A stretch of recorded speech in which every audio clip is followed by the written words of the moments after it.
Kooxda Gift Star ayaa qalab isboorti markaasi la guddoonsiiyay shirkadda agabka ciyaaraha balaastigga ee magaalada Cleveland, Ohio ee dalka Mareykanka ayaa qalab isboorti ugu deeqday Gift Star Sports Club.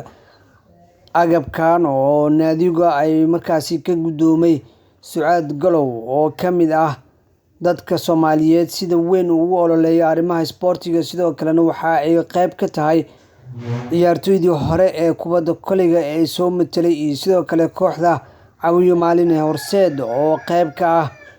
Qalabkan ayaa markaasi iskugu jira qalabka kubadda kolayga oo dhammaystiran, kubbado, iyo sidoo kale maaliyado iyo boorsooyinka dharka iyo qalabka isboortiga lagu qaato. Guddoomiyaha naadiga Siciid Buuna ayaa ugu mahadceliyay shirkadda Plastic garab istaagooda iyo sida ay mar walba uga qayb qaadanayso horumarinta isboortiga Soomaaliyeed ee dalka. Kooxda Gift ayaa dhowaan ee qaybta dumarka uga qayb galay tartanka Arab Basketball Club oo ay markaasi meel wanaagsan ay ka soo gaareen tartankan, iyadoona ay soo tiigsadeen booska saddexaad ee tartankaasi.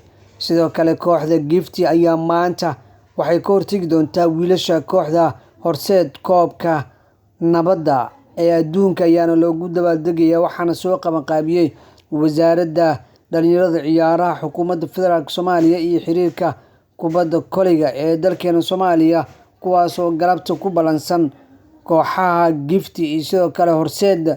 Sidoo kale maalinta berito ayaa waxaa ciyaari doona iyagana naadiga Dekedaha iyo Heegan. Afartaas kooxood ayaana loo qabtay. Maalinta Khamiista ayaa lasoo gabagabeynayaa tartankan ee nabadda adduunka loogu dabaaldegayo.